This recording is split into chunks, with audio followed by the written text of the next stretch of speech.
ओम जय जय जय नमोस्तु नमोस्तु नमोस्तु नमो हरिहंताणं नमो सिद्धाणं नमो हरियाणं नमो वैश्यवसां मंगलं भगवान् वीरो मंगलं गौतमोहनि मंगलं कुन्दकुन्दाद्यो जयधर्मोऽस्तु मंगलम् सर्वमङ्गलमाङ्गल्यं सर्वकल्याणकारिकं प्रधानं सर्वधर्माणां जयनं जयतु शासनं जयनं जयतु शासनं साराय स्वानुभूत्या चकास्ते चित्स्वभावाय भावाय सर्वभावान्तर्चिदे वन्दे सर्वसिद्धे धूमचलमणोऽङ्गदिं पत्ते गोच्छामि समय पावड़ मुनिमो सुध के भणिनम्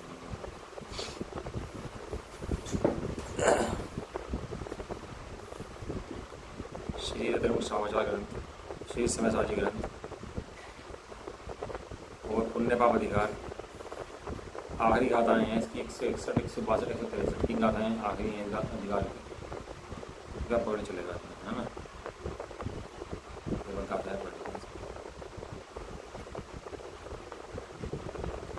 सम्मत परीणिबद्धं मिच्छतं जिणवरैः परीकय्यं तस्सोदयेन जीवो मिच्छादिट्ठीतिडादवो प्राणस्य परिणिबद्धम् अन्नाणं जिणवरैः परीकय्यं तस्सोदयेन जीवो नाणिहो निनादवो चारित्यपरिणिबद्धं कषायं जिणवरैः परिकय्यं तस्सोदयेन जीवो चरितो नादवो सम्यक् प्रतिबंधककरं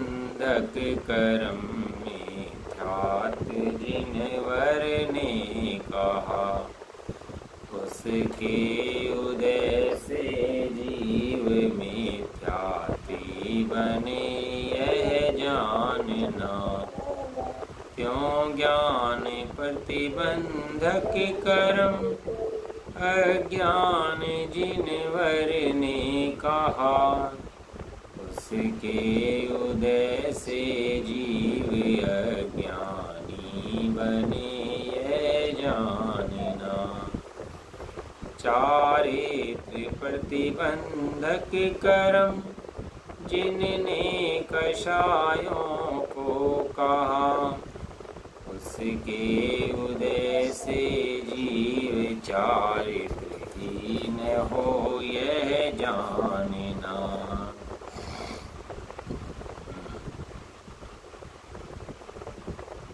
पुण्य पुण्य बहुत अच्छा है कि नहीं है? तो आचार्य देव ने बहुत अच्छी लाइन दी। पुण्य का उदय जो है तृष्णा उत्पन्न करने वाला है। क्या उत्पन्न करने वाला है? तृष्णा। जितना होता है उतना आगे दिखता है, जितना होता है, और इसकी तृष्णा कभी पूरी नहीं होती। जितना बढ़ता रहता है उतना आगे और दिखता रहता है। तो तृष्णा जो है ना इसकी, ये इसको दुखी करती रहती है। कोई पुण्यशाली जीव हो, मैं एक बार ज़्यादा रास्ते में दूध लेने के लिए सुबह टाइम, तो उसने क्या कर रखा, वहाँ एक रास्ते में कसाई था, उसने लाइन लगा रखी काटने की। ध्यान मतलब निकाल रहा काट रहा, निकाल रहा काट रहा, मतलब एक ही मिनट में 10-10 काट दे, इतनी स्पीड से काट रहा। अब जो जीव कट रहे हैं मरने में क्या इच्छा है, किस तरह वहाँ से बच जाएँ, किस तरह निकल जाए। बछड़ा दूध पीने के लिए तरस रहा, वो दूध पिलाता है, सारा दूध निकाल देगा। बछड़ा देखता रहता है मुझे बचेगा बचेगा बचेगा, तो बछड़े बचते नहीं। बछड़ा धीरे धीरे खड़ा रहता है, ऐसे भूकंप सूखता रहता है और प्राण दे देता है। क्या इच्छा है उसकी? ये सब जीवों के संबंध में मतलब कि मतलब 2-3 गाड़ दे रहा हूँ आपको। ये चीटी घूम रही है तो चीनी में दाना मिल जाए तो सुखी है, नहीं तो भूखे जम के घूमते रहते हैं ऐसे। ज़्यादा कुछ गिर जाए तो तुरंत भाग के आते हैं। कहाँ से आते हैं? भाग के हैं। क्यों आते हैं? भाग के हैं। भूखे पड़े रहते हैं इसलिए भाग के आते हैं। मच्छर हो तो घूमता रहता है, वो जहाँ उसको खाने को चूसने को मिल जाए खून, तुरंत बैठ जाएगा, छोड़ेगा नहीं वहाँ से, प्राण दे देगा लेकिन हटेगा नहीं वहाँ से। आचार्य ने दृष्टांत दिया जोंक का। जोंक जो है वो थन से चिपक जाती है गाय भैंस के, और थन से चिपक के उसका दूध नहीं पीती, उसका खून पीती है। थन के अंदर दूध भी है और खून भी है, तो पीती क्या है वो? खून पीती है उसका, जोंक के समान है पहुँच। और उसको पीते पीते क्या करती है, कितना इतना पीती है, तृष्णा बढ़ती नहीं है, पीते पीते क्या होती है, फट जाती है। ऐसे ही मिथ्या दृष्टि क्या है कि बहुत दुखी है, ये पुण्य को चाहता है, पुण्य को करता भी है, और पुण्य को चाहता है, करता है, देव भी बन जाता है, देवों में चला जाता है। लेकिन देव बनने के बाद ही चला कहाँ जाता है फिर? उसके बाद फिर वो निगोद के जन्म मरण के दुख में चला जाता है। एक पुण्य की चाह के अंदर कितना बड़ा संसार मार्ग बैठा है, देखने वाली बात है। एक पुण्य की चाह के अंदर कितना जीव दुखी है, बताओ। मैं उदाहरण दिया आपको, बकरा है, मुर्गा है, या और भी मच्छर है, चींटी है, कीड़ा है, क्या क्या इच्छा है उसकी कि आज थोड़ा सा मुझे खाने पीने मिल जाए और मेरा बस जीवन सफल हो जाए, हैं? अब मिल जाए अच्छा खाने पीने के लिए, फिर क्या करता है? तो और मिल जाए। कितने लोग कोरोना में मर गए, कोरोना में इतने लोग सब चले गए। तो मतलब हम ये पूछते हैं कि जिंदा होते तो क्या कर रहे होते? तत्व ज्ञान कर रहे होते, ज्ञान का अभ्यास कर रहे होते, क्या कर रहे होते? वही जीवन चल रहा होता तो विषय कथाएं चल रहे होते वैसे के वैसे। आज तुमने इतना जैन धर्म पाया, कोरोना में नहीं मरे, नया जीवन पा गए, मर जाते तो कौन देखने वाला था। आज ये जीवन तो धर्म के लिए समर्पित कर देने हो गए हैं कि जीवन आप प्राप्त करने होंगे। लेकिन तृष्णा की खाई ऐसी है, कितनी बढ़ता है, इतनी बढ़ता तो रीति रहती है, वो बढ़ती नहीं है। कितना कितना गिरे इसके अंदर, बताओ कितना सामान गिरते हैं इसके अंदर, भर जाए। कुछ तो सीमा होगी इसकी, नहीं होगी। कहते तृष्णा की उत्पन्न करने वाली है, जितनी जितनी बढ़ते हैं उतनी गहरी होती जाती है। तृष्णा की खाई खूब भरी, पर रिक्त रही वह रिक्त रही, युग युग से इच्छा सागर में प्रभु गोते खाता आया। पंचेंद्रिय मन के षटरस्थल अब अनुपम रस पीने आया। बाहर में जीव को कभी सुख नहीं मिल सकता, चाहे पुण्य हो चाहे पाप हो। अपने इच्छा के अनुकूल कितने काम हो जाए जिससे सुखी हो जाए, बताओ। ये देखो ये उपाय है भैया कि जिसके जो मन में आया वो पूरा हो जाए। जिसकी सुखी होने का उपाय क्या है कि जिसके जो मन में आ गया वो पूरा, तुरंत पूरा, वो तो जीव को भी सुखी हो जाएगा। ये अब मेरा मन करे कि दूसरे के पास 1 करोड़ रुपया मेरे हो जाए, हैं, और वो ऐसे हो जाए, तो दूसरा आदमी सुखी होगा दुखी होगा? कह रहा जी मेरी एक आँख फोड़ दे, पड़ोसी की दोनों आँख फोड़ देना। वो कहता ना कि बता भी क्या दो उधार मांगता है, जितना मिलेगा उससे दुगना पड़ोसी को मिलेगा। कह रहा मेरा हाथ तोड़ दे, मेरा एक पैर तोड़ दे, मैं तो काम चालूंगा, उसका क्या होगा? तो कौन जीव सुखी रह सकता है दुनिया के अंदर? ये तृष्णा के वशीभूत लोभी जीव कभी जीव सुखी रह सकता। धर्म क्षेत्र में आएगा तो भी सुखी नहीं रह सकता। आनंद का नाथ भगवान आत्मा है, परिपूर्ण भगवान आत्मा है। उस भगवान आत्मा के नजदीक जाने तृष्णा शांत भी होती है और जीव सुखी भी होता है। क्यों तृष्णा नहीं है वहाँ पर? क्योंकि आकुलता नहीं है। ये बाहर में तृष्णा आकुलता की देने वाली है कि ऊपर से संबंधित है। और स्वभाव के अंदर आनंद जो है वो तृष्णा से रहित है, निराकुल है। सुख शक्ति है निराकुलत लक्षण सुख शक्ति। जहाँ सुख है निराकुलता है। सुख की चाहना भी आकुलता है, मुझे सुखी हो, मैं सुखी हूँ, ये सोचना भी आकुलता है। जहाँ सुख है वहाँ तो सुख ही सुख है। क्या सुख है? निराकुल सुख है वहाँ पर। श्रद्धा के अंदर भी सुख आया है, चाहते के अंदर भी सुख आया। जितना चाहते मोने कर्म हटे, श्रद्धा मोने कर्म हटे, उतना जीव को सुख पकड़ लो। 47 शक्ति के अंदर भगवान आचार्य देव ने श्रद्धा शक्ति और चारित्र शक्ति कहीं लिखी है। 47 शक्ति पढ़ना उसके अंदर। श्रद्धा शक्ति और चारित्र शक्ति का नाम नहीं है, तो शक्ति नहीं है जीव की है। श्रद्धा शक्ति चारित्र शक्ति मुख्य शक्ति है। तो कहते हैं उसको सुख शक्ति जो है ना उसके अंदर गर्भित कर दिया। तो जीव का प्रयोजन सुख है, और सुख जो है सम्यक श्रद्धा और सम्यक चारित्र से आता है। सम्यक श्रद्धा सम्यक चारित्र मोक्ष मार्ग है, और मोक्ष मार्ग सुखरूप है। तो सुखरूप कहने में ये सब चीज़ें आ गई। सम्यक श्रद्धा भी आ गई और सम्यक चारित्र भी आ गया, फिर श्रद्धा भी आ गई, चारित्र भी आ गया। ऐसा कुछ कर्म रख लें, कुछ को छोड़ दें, ऐसा नहीं हो सकता भैया। ऐसा ससुराल में जाएं, कुछ रिजल्ट ले आऊँ साथ में, अपने भाई ले आऊँ, बहन ले जाऊँ, नहीं चल सकता भैया। तुझे अकेले ही आना पड़ेगा। क्या तुझे अकेले ही आना पड़ेगा? साथ में लाने की व्यवस्था नहीं है। ससुराल का एक भी व्यक्ति यहाँ पर अलाउड नहीं है रहने के लिए। आए जाए वो अलग बात है, ये रहने के लिए तो अलाउड नहीं है। श्रद्धा के अंदर एक ही अलाउड है, अपना ज्ञायक परमात्मा। इसके अलावा श्रद्धा के अंदर कोई अलाउड नहीं है।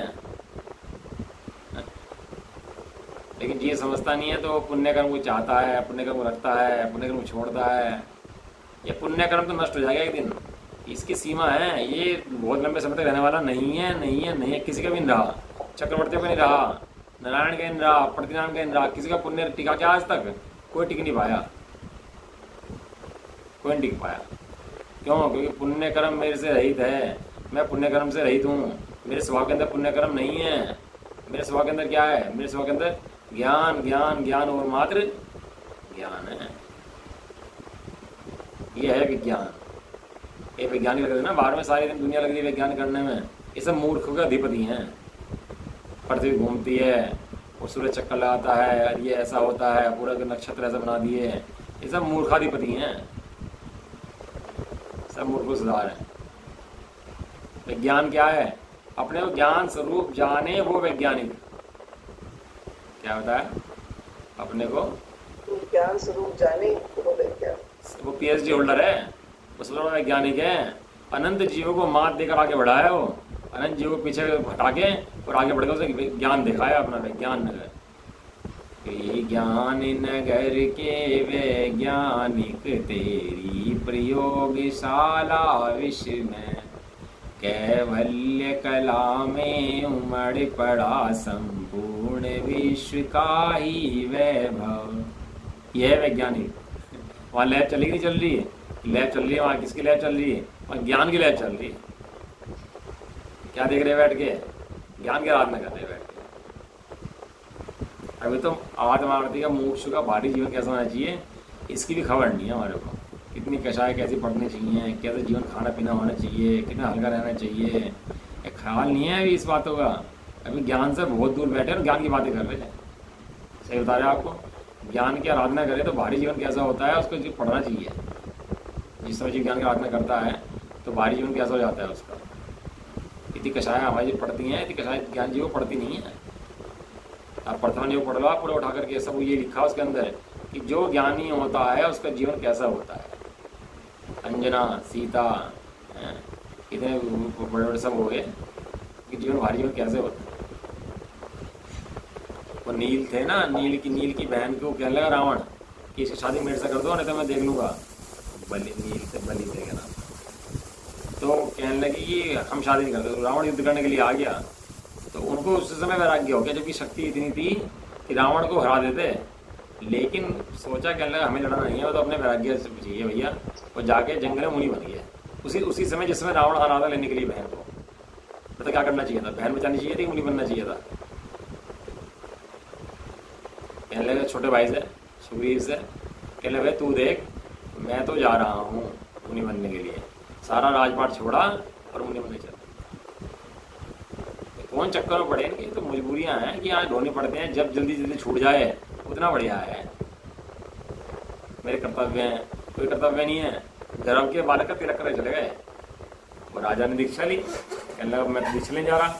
वो पुत्र थे उनके, कितने 99 पुत्र, 100 पुत्र कितने थे हैं। तो कहने लगे राज्य को पुत्र को दिया। तो पुत्र कहने लगा मुझे राज्य क्यों दे रहे हो? कहना बेटा हम जा रहे हैं तो राज्य दे रहे हैं। तो कहने लगा भला है तो तुम भी छोड़ रहे हो और बुरा है तो मुझे क्यों दे रहे हो? समझ आया? तो कहने लगे हम भी वही काम करेंगे जो आप करोगे। सारे दीक्षा लेके चले गए। तो हाहाकार मच गया कि राज्य कौन देखेगा हैं। तो गर्भ के बालक का तिलक कर दिया। अंदर ये नहीं पता कि अंदर लड़का है कि लड़की है, बस तिलक करके चले गए। कहना संभाल लेगा अपना। इतनी बेफिक्र इंसान होता है ज्ञानी जी। दो देवों की कहानी आती है, देवों की।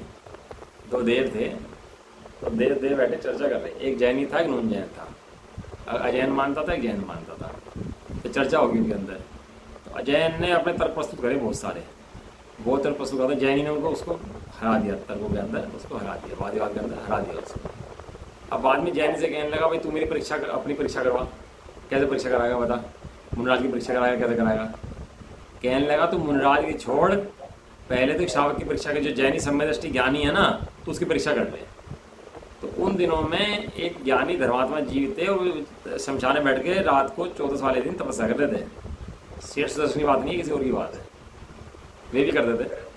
तो शमशान घाट में बैठ के 14 वाले अष्टमी 14 वाले दिन जाते थे, तो वहाँ पर बैठ के तपस्या करते थे। कहने लगा तेरे अंदर ताकत है ना, तो इस हमारा ज्ञानी जी बैठा, मुनि नहीं है, ज्ञानी जी बैठा, तो इसको हिला के दिखा दे यहाँ से, तेरा तो सामर्थ्य हो तो इनको विचलित कर दे। उस दिन भयंकर उपसर्ग करे, पूरी रात को उपसर्ग करता रहा, लेकिन वे ज्ञानी धर्मात्मा चीखे नहीं अपने पद से। और बाद में देव उनको सुबह के टाइम, सुबह जब हो ही तो चरणों में गिर पड़ा, कहला हे देव आप ही महान हो, आपसे बड़ा कोई नहीं है। तो मुनि की बात छोड़, तो पहले ये जिस समय दृष्टि बैठा ना, तो इसको हिला के दिखा दे यहाँ से। हिला नहीं वहाँ से, वो परतवाई का दृष्टांत है, कहानी किसका वो है कथा। कैसा ज्ञानी का भारी जीवन होता है, और कैसे ज्ञान स्वरूप का आराधने वाले कितने हल्के जीव होते हैं, और कैसे उपसर्ग आने पर चलायमान नहीं होते हैं। ये सब तो भैया बहुत विचारना चाहिए इन सब बातों के बारे में। अब तो धर्म के नाम पर पैसे इकट्ठे हो गए, धर्म हो गया है, अपने निमित्त से काम हो गया, धर्म हो गया, खुशी होता है जीवन से, ऐसा लगता है तो मैं ही सब काम कर रहा हूँ। अरे तू कुछ नहीं करता भैया, स्वयं होने योग्य प्रत्येक प्रमाण को पढ़ना में समय हो रहा है, तो किसी का करता धरता हरता नहीं है, तो ज्ञाता है। एक करता है, एक धरता है, एक हरता है, ज्ञाता है। ये करता धरता हरता है ना, सब मिथ्या दृष्टि है, जो ज्ञाता है वो सम्य दृष्टि है। क्या कहते हैं देखो, समय तो हो जाता है। अब वो है दोनों दिमाग में रहते हैं, शास्त्र भी पढ़ाना है क्योंकि इन्हें शास्त्र बहुत कम धीरे धीरे चल रहा है, और बात समझाने की है, तो दोनों का समय बड़ा मिल नहीं पाता है। देखो अब यह बतलाते हैं कि कर्म मोक्ष के कारण के तिरोधाई स्वरूप अर्थात मिथ्यात्वादी स्वरूप है। जो कर्म है वो मोक्ष का ढकने वाला है, ढकने वाला है मतलब बंद करने वाला है, मार्ग को रोकने वाला है। पुण्य कर्म भी मार्ग को रोकने वाला है, मोक्ष मार्ग को। पता नकुल सहदेव का जो परिणाम था अपने भाइयों के प्रति कि ना आग में जल रही है, वो पुण्य परिणाम था कि पाप परिणाम था?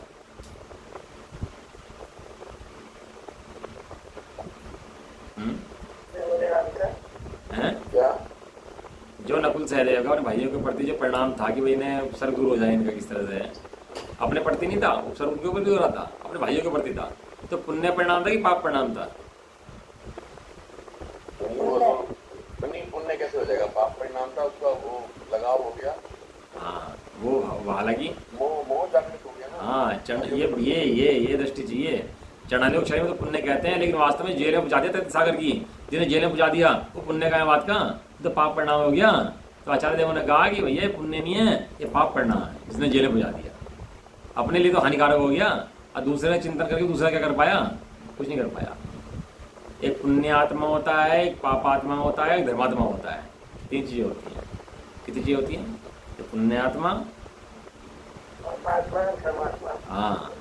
मुनिराज तपस्या कर रहे गुफा के अंदर, और वहां पर शेर आया खाने के लिए, सुअर आया बचाने के लिए, और दोनों में पूरा युद्ध चला, और तीनों की सुबह के टाइम देह छूट गई, तीनों की देह छूट गई। एक मर के नरक में गया, एक मर के स्वर्ग में गया, और एक की देह छूट करके मोक्ष गया। एक की देह छूटी और मोक्ष में गया। तीनों जीवों का प्राण निकल गया। एक गए कहाँ में? क्योंकि एक पापात्मा था, एक पुण्यात्मा था, एक धर्मात्मा था। बताओ इन तीनों में सबसे उत्कृष्ट कौन था? इन तीनों में सबसे ज्यादा उत्कृष्ट कौन था?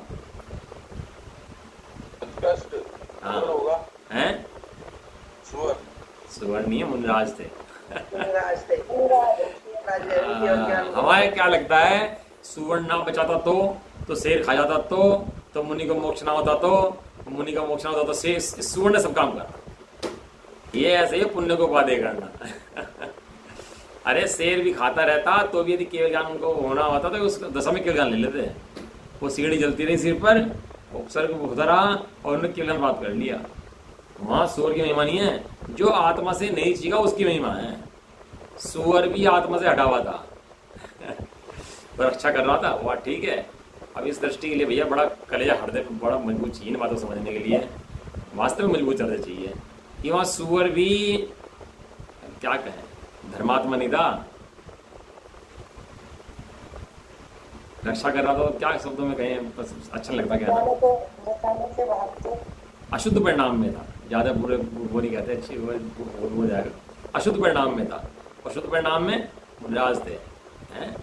और वहाँ दोनों में युद्ध चलता रहा भैया, लेकिन वो मुनराज आत्मा से नहीं चाहिए। यहाँ सब आत्मा की ही कहानी है। जिन्होंने आत्मा को साधा वे तो हैं ऊपर, और जिन्होंने आत्मा को नहीं साधा वे सब हैं नीचे। कर चाहे कुछ भी रहे हो, चाहे उन आत्मा के साधने वालों की रक्षा कर रहे हो तो भी। चला गया वो स्वर्ग में, स्वर्ग की जेल में चला गया, दूसरी भाषा में गए तो। एक नरक की जेल में चला गया, एक सोने की बेड़ियों में अटका, एक लोहे की बेड़ियों में अटका, लेकिन एक बेड़ियों से मुक्त होकर मुक्त चला गया। ऐसा चलो गाथा पढ़ते हैं, अटक जाएगा नहीं तो नहीं। गाथा, सम्यक्त को रोकने वाला, सम्यक्त जो रोके वो क्या है, वो मिथ्यात्व है, ऐसा जिनेंद्र ने कहा है। तीनों गाथाओं में ये आएगा, जिनवर ने कहा है, जिनवर ने कहा है, जिनवर ने कहा है। आचार्य देव कहते हैं कि भैया मैं अपनी तरफ से नहीं कह रहा, मैंने जिनवर की सुनी है तो कह रहा हूँ, भगवान का आदेश है, जैसा है वैसा मानना, इसमें हस्तक्षेप नहीं चलेगा, तेरी नहीं चलेगी। क्यों? भगवान का आदेश है, ये संविधान है लिखा हुआ। आचार्य कुमकुम देवी अपने सिर पर रखते हैं, पोस्ट ट्रांसफर कर देते हैं कहाँ, सर्वज्ञ देव के पास। ये बात उनकी है भाई। सम्यक्त को किसने रोका? मिथ्यात्व ने रोका, ऐसा जिनेंद्र देव ने कहा है। उसके उदय से जीव मिथ्या दृष्टि होता है, ऐसा जानना चाहिए। ज्ञान को रोकने वाला ज्ञान है, ऐसा जिन्होंने कहा है। उसके उदय से जीव अज्ञानी होता है, ऐसा जानना चाहिए। चारित्र को रोकने वाला, चारित्र को रोकने वाला कषाय है, ऐसा जिन्होंने कहा है। उसके उदय से जीव अचारित्रवान होता है, ऐसा जानना चाहिए। तीन जीव गुण हैं, श्रद्धा, ज्ञान, चारित्र। इन्हीं का सम्मित परिणाम हो तो उसका नाम मोक्ष है, इनका विविध परिणाम हो उसका नाम संसार है, दुख है। और कहाँ है गुण? ये अपने ही है। अपने ही गुण अपने लिए विपरीत हो गई है। अपने ही घर का बैठा हुआ पुत्र अपने घर में चोरी करने लगा, तो बताओ पुत्र है कि नहीं है? घर में पुत्र है अपने, और घर का सामान चोरी करे, शराब पिए, बाजी में उड़ाए और घर खाली कर दे पूरा का पूरा, तो बताओ कैसा बच्चा है? अपने घर का ही बालक है। ऐसी श्रद्धा, ज्ञान, चारित्र मेरे, और मेरे होने पर भी ये लगे बाहर में, और सारे दिन बाहर में भी व्यस्त रहकर मिथ्यात्व को बांधे, अज्ञान को बांधे, कषाय को बांधे, तो फिर उनका उदय आए तो जीव मिथ्या दृष्टि होता है, ज्ञानी होता है, और अचारित्रवान होता है, कषाई होता है, ऐसा जानना चाहिए। ठीक है। सम्यक्त जो कि मोक्ष के कारण रूप स्वभाव रूप है। सम्यक्त कैसा है? मोक्ष का कारण है। सम्यक्त क्या है? मोक्ष का कारण है। मोक्ष क्या है? मोक्ष आत्मा है। और सम्यक्त किसे कहते हैं? जो आत्मा को देखे उसका नाम मोक्ष है, उसका नाम सम्यक्त है। सम्यक्त के अंदर सम्यक्त जगह नहीं है, सम्यक्त के अंदर आत्मा को जगह है। जो श्रद्धा का परिणामन, ज्ञान का परिणामन, चारित्र का परिणामन आत्मा रूप हुआ, जो उसने आत्मा को देखा, अपने शुद्धात्मा को निहारा, देखा, उसका नाम ही क्या है? उसका नाम सम्यक्त है। और स मुक्त है वे, वही मुक्त होता है, इसके अलावा अन्य जीव बनता है। सम्यक्त क्या है? मोक्ष के कारण रूप स्वभाव वाला है। एक सिद्धांत दे दिया उन्होंने। उसे रोकता कौन है? उसे मिथ्यात्व रोकता है, उसे मिथ्यात्व। हम मंदिर में भगवान दर्शन कर रहे हो, वो दर्शन करते करते सामने की आ जाए हमारे, अब भगवान नहीं दिखते, अब वो सामने की आ गया, हमारे बैठे थे, सामने की आगे आगे खड़ा हो गया, अब भगवान दिखने बंद हो गया। मतलब भगवान वहाँ पे है कि नहीं है? हमें दिख नहीं रहे अभी, हमें नहीं दिखने पर भी भगवान वहाँ पर है, भले ही हमें नहीं दिख रहे, पूरा ढक गया है, पूरा ढक गया एकदम, तो भगवान तो वहाँ पे विराजमान है कि नहीं है? ऐसे ही शुद्धात्मा हमें नहीं दिख रहा, भले ही शुद्धात्मा पूरा विराजमान है कि नहीं है यहाँ पर? इस बारे में ये मोह देखने नहीं देता। ये निर्णय करे कि प्रत्येक अवस्था में ये मिथ्यात्व कर्म आड़े आता है, इसको रोकता है, तो श्रद्धा गुण नहीं दिखता, लेकिन वास्तव में श्रद्धा गुण सम्यक रूप परिणमन कर रहा है, ज्ञान परिणमन कर रहा है, चारित्र परिणमन कर रहा है। उसे रोकने वाला मिथ्यात्व है। वह मिथ्यात्व तो स्वयं कर्म ही है, उसके उदय से ही ज्ञान के मिथ्या दृष्टि बना हो जाता है, होता है। लेकिन बांधा किसने? वो जीव ने स्वयं अपने ज्ञानता से बांधा है। मिथ्यात्व कर्म स्वयं नहीं आया, मिथ्यात्व कर्म को जीव ने स्वयं बुलाया, निमंत्रण पत्र देकर, घर जाकर, इनविटेशन कर कर, पैर जोड़कर, पैर करके हाथ जोड़ कर बुलाया कि भाई साहब आप मेरे यहाँ आओ, आप आमंत्रित हैं। खुद नहीं आता क्योंकि वो जड़ है ना, अचेतन है, तो उसको कर लिए। ज्ञान जो कि मोक्ष का कारण रूप स्वभाव है। सम्यक तो मोक्ष का कारण रूप स्वभाव है, ज्ञान मोक्ष का कारण रूप स्वभाव है। उसे रोकने वाला कौन है? उसे रोकने वाला अज्ञान है। उसे कौन रोकता है? उसे अज्ञान रोकता है। ज्ञानावरणी क्रम के अंदर आता है ना, दृष्टांत के अंदर ज्ञानावरणी का दृष्टांत आता है कि मूर्ति के ऊपर कपड़ा ढका हुआ, किसी मूर्ति के ऊपर, तो मूर्ति दिखती नहीं है। बताओ मूर्ति वहां पर है कि नहीं है? मूर्ति तो वहां पूरी, लेकिन कपड़े से ढक गई है। ऐसी आत्मा का स्वभाव यहाँ पूरा है, ज्ञानावरणी क्रम से ढक गया है। अब कपड़ा हट जाएगा तो मूर्ति बनेगी कि जितनी थी उतनी प्रकट हो जाएगी? जितनी थी जैसी थी उतनी प्रकट हो जाएगी। ऐसे ज्ञानावरणी क्रम हटेगा तो आत्मा जितना है, जैसा है वैसा प्रकट हो जाएगा। ऐसे अपने अखंड ज्ञायक स्वभाव का श्रद्धान, तो भले कपड़े से ढका है, भले कोई आड़े आ गया है, तो भी पूरा है और है। क्या तो भी है और पूरा है? मैं कैसा हूं? मैं हूं और पूरा हूं, मेरे अंदर कमी नहीं है, कुछ कमी नहीं, शुद्धात्म में परिपूर्ण है वही। आत्मा के अंदर कुछ कमी है क्या? शुद्धात्मा के अंदर परिपूर्ण, परिपूर्ण, एकदम परिपूर्ण, घटने वाला हो ही नहीं, घटता हो ही नहीं।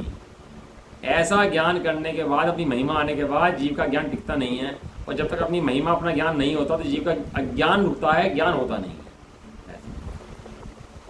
उसे रोकने वाला ज्ञान है, वह तो स्वयं कर्म ही है। उसके उदय से ही ज्ञान के अज्ञानीपना होता है। चारित्र जोगी मोक्ष के कारण स्वरूप है। वास्तविक चारित्रम खलु धम्मो, चारित्रम खलु धम्मो, धर्म का मूल क्या है? वो चारित्र, सम्यक मूल धम्मो, सम्यक धर्म का मूल है, और चारित्र वास्तव में धर्म है। तो बीज के बिना वृक्ष की उत्पत्ति नहीं होती, और बीज वो या वृक्ष उत्पन्न हो जाए तो उसमें फल लगे तब उसका फायदा है। फल आए उसके, और फल न लगे तो कोई बीज ऐसा हो, फल न लगते हो तो कहना वो सब बेकार है। दोनों की मैत्री होनी चाहिए, बीज की भी और फल की भी। बीज बोए फल ले, बीज बोए फल ले, बीज बोए फल ले। ऐसे ही सम्यक का बीज बोए और चारित्र के फल ले, सम्यक के बीज बोए चारित्र के फल ले। ऐसा जहां सम्यक का बीज नहीं होता चारित्र के फल आते ही नहीं। सुख जो है चारित्र गुण जितना घटता है ना, उतना जीव सुख प्रकट होता जाता है। सुख की श्रद्धा तो होती है चौथे प्रस्थान के अंदर ही, लेकिन वो सुख प्रकट कहां पर होता है? जितना जितना चारित्र मोह छीण होता है उतना उतना सुख प्रकट होता चला जाता है।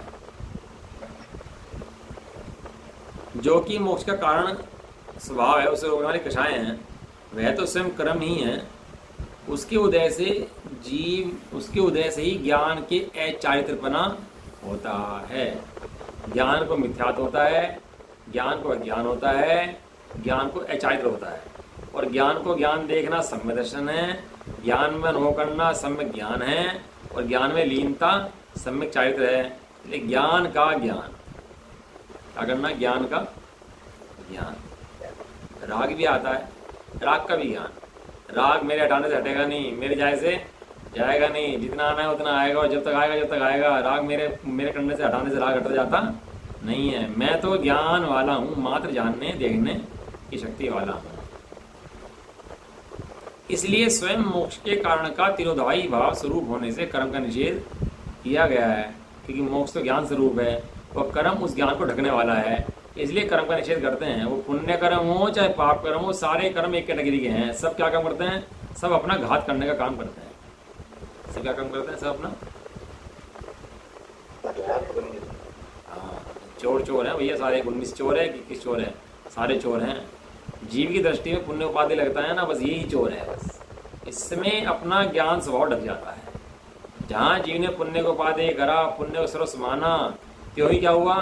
त्यों ही जीव का ज्ञान स्वभाव तिरोधायी स्वरूप हो जाता है, तो ढक जाता है, वो दिखता नहीं है। जब पुण्य की कैटेगरी को भेद करके जीव ज्ञान में प्रवेश करता है, तब जीव का धर्म प्रारंभ होता है। भावार्थ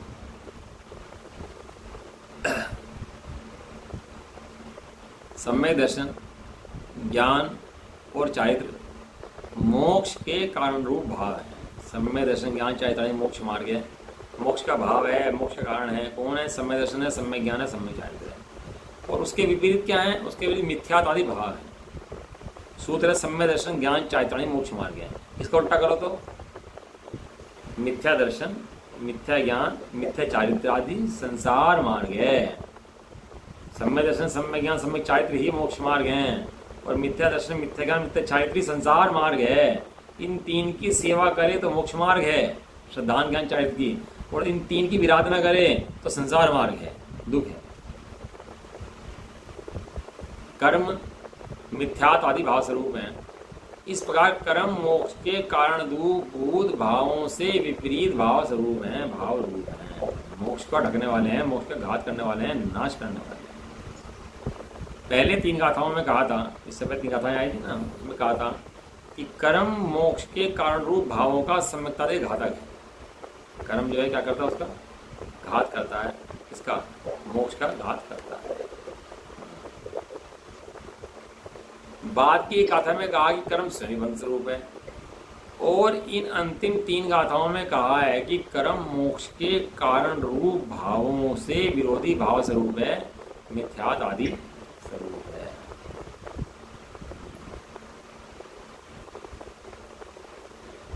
एक ज्ञान का साम्राज्य है, एक कर्मों का साम्राज्य है।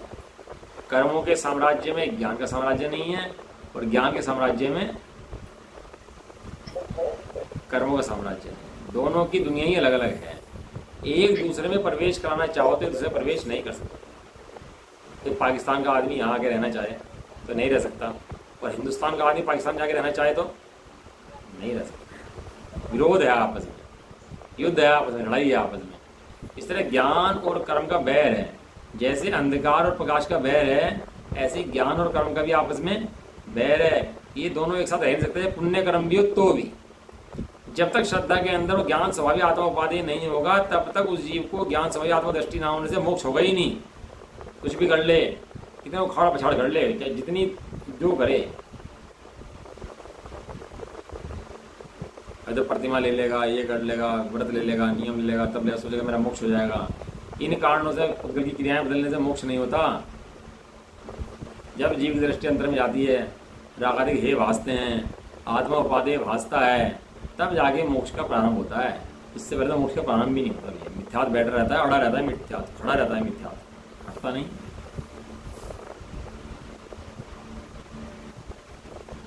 कह रहे हैं कि कर्म मोक्ष के कारण स्वरूप भावों के से विरोधी भाव स्वरूप है, मिथ्यात्व स्वरूप है। इस प्रकार यह बताया कि कर्म मोक्ष के कारण का घातक है, बंध स्वरूप है, और बंध का कारण स्वरूप है, इसलिए निषिद्ध है। 3 चीजें बताई। कर्म मोक्ष का घातक है, बंध करने वाला है, और बंध का कारण है, इसलिए कर्मों का निषेध किया गया है। हमें बढ़ना है मोक्ष में, तो मोक्ष में बढ़ने के लिए कर्मों का क्या करना पड़ेगा, कर्मों का निषेध करना पड़ेगा। कर्म शत्रु है। भगवान भी तारते हैं सब जीवों को, मुनराज भी शास्त्र लिखते हैं सब जीवों के लिए। लिखते कि लिखते हैं सब जीवों के लिए, शास्त्र पढ़ रहे सब जीवों के लिए लिखते हैं।